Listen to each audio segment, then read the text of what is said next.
EBN 7 Bharat समाचार देख रहे सभी दर्शकों का एक बार फिर से स्वागत है और मैं हूं आपके साथ संदीप शर्मा। तो आइए खबरों की शुरुआत करते हैं उत्तर प्रदेश की इन बड़ी खबरों से। यूपी पुलिस भर्ती परीक्षा में शामिल होने वालों के लिए सीएम योगी का बड़ा तोहफा। उत्तर प्रदेश में पिछले काफी समय से पुलिस कांस्टेबल भर्ती परीक्षा का इंतजार कर रहे अभ्यर्थियों का इंतजार खत्म हो गया। उत्तर प्रदेश पुलिस भर्ती प्रोन्नति बोर्ड ने कांस्टेबल भर्ती परीक्षा की नई तारीखों का ऐलान कर दिया है। बोर्ड के द्वारा जारी नोटिफिकेशन के मुताबिक ये परीक्षा 23 अगस्त, 24 अगस्त, 25 अगस्त, 30 अगस्त और 31 अगस्त को आयोजित की जाएगी। 513 हेक्टेयर में जीडीए बसाएगा नया गाजियाबाद शहर। घर बनाने के लिए प्लॉट खरीद सकेंगे लोग। गाजियाबाद विकास प्राधिकरण की ओर से नया गाजियाबाद विकसित करने के लिए 513 हेक्टेयर भूमि खरीदी जाएगी, जिसमें आवासीय प्लॉट की बिक्री के साथ ही हाई राइज बिल्डिंग भी तैयार होंगी। जीडीए उपाध्यक्ष ने योजना को अमली जामा पहनाने के लिए योजना पर तेजी से काम करना शुरू कर दिया है।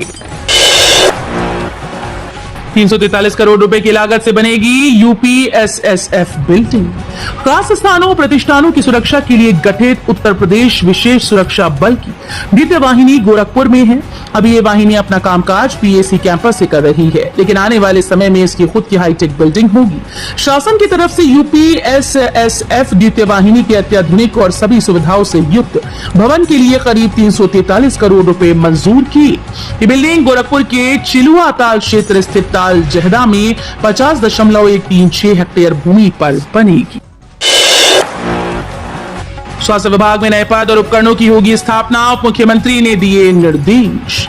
स्वास्थ्य विभाग को लगातार अपग्रेड किया जा रहा है। नवनिर्मित चिकित्सालयों में नवीन पदों पर भर्ती की जा रही है, साथ ही नए उपकरणों को भी स्थापित किया जा रहा है।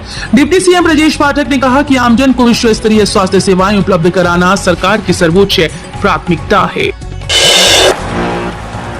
यूपी के जिले में 600 पदों पर निकली भर्ती। उत्तर प्रदेश का रोजगार विभाग अमेठी के गौरीगंज ITI में जिला स्तरीय रोजगार मेले का आयोजन कर रहा है। इस मेले में 500 से 600 पदों पर नियुक्ति का लक्ष्य रखा गया। Voltas, Wardha, Mahindra, people T organic, Maruti Suzuki, electronic mechanical, food processing, Shriram piston और रिंग लिमिटेड गाजियाबाद समेत कई प्रमुख कंपनीज इसमें भाग लेंगी और आवेदकों की योग्यता के आधार पर मौके पर भर्ती करेंगी। ये जॉब फेयर गौरीगंज के सरकारी ITI परिसर में आयोजित किया जाएगा। बड़े आयोजनों में राजपत्रित अधिकारी व मजिस्ट्रेट की लगेगी ड्यूटी। भीड़ प्रबंधन पर रहेगा फोकस। डीजीपी प्रशांत कुमार ने बड़े आयोजनों में भीड़ प्रबंधन व पुलिस व्यवस्था के लिए मानक संचालन प्रक्रिया जारी की। इसमें भगदड़ से बचाव के लिए व्यापक दिशा निर्देश दिए गए।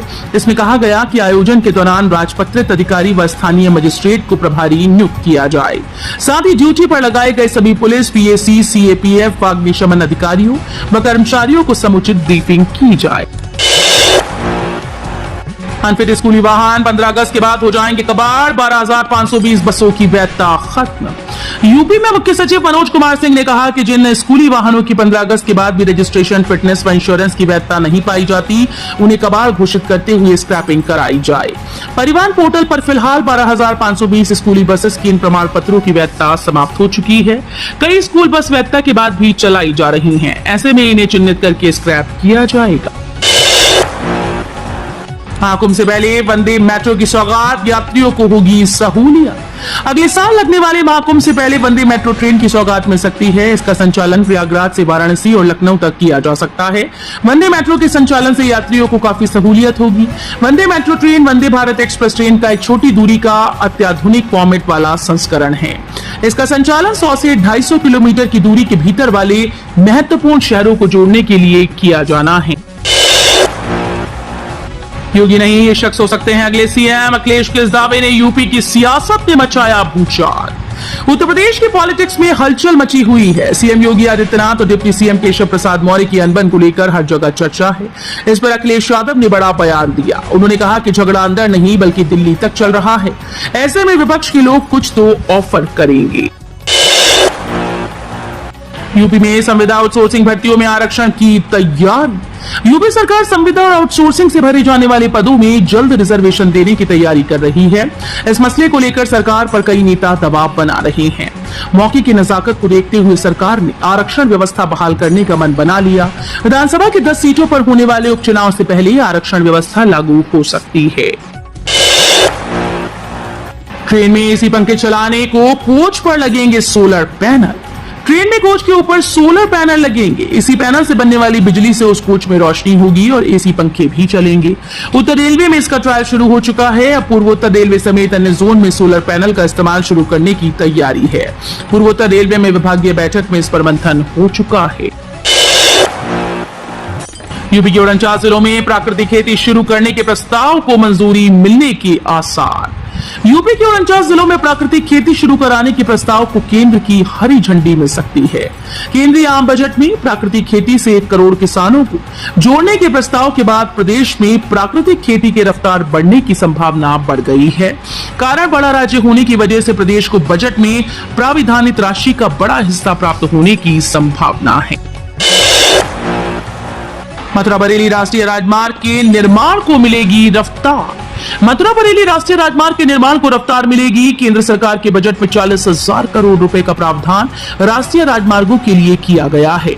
इससे मथुरा से बरेली तक निर्माणाधीन राष्ट्रीय राजमार्ग के काम को भी गति मिलेगी। मथुरा से बरेली के बीच में 4 चरणों में काम होना है, जिसमें से 2 चरणों का काम लगभग पूरा हो गया है। MIU 5 अगस्त से कराएगा बीएड की काउंसलिंग।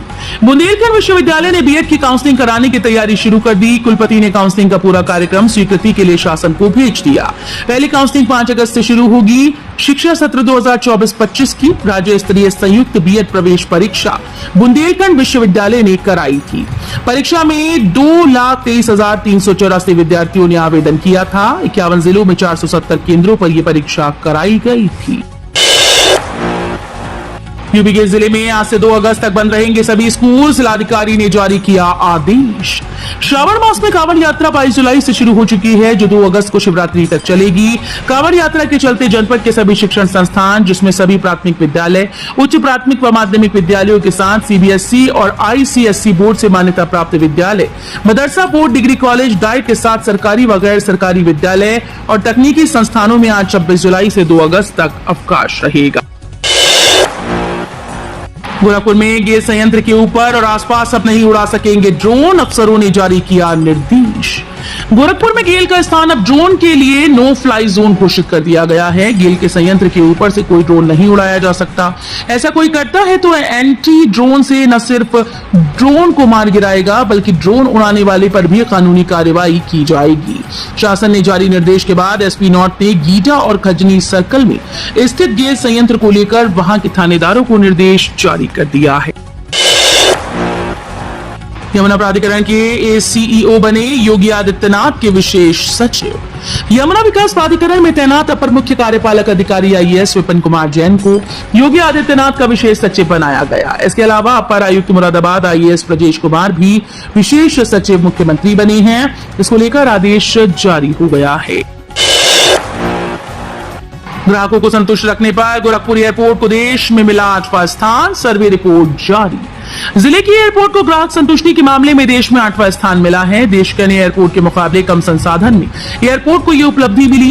गोरखपुर के साथ ही देहरादून, प्रयागराज जिले को भी अखिल भारतीय स्तर पर 8वीं रैंक मिली। पहले स्थान पर राजमुंदरी, दूसरे स्थान पर गग्गल, तीसरे पर लेह है।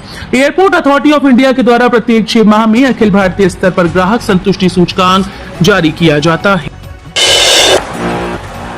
योगी सरकार ने दिया केशव प्रसाद मौर्य की चिट्ठी का जवाब, सामने आया आरक्षण पर बड़ा सच।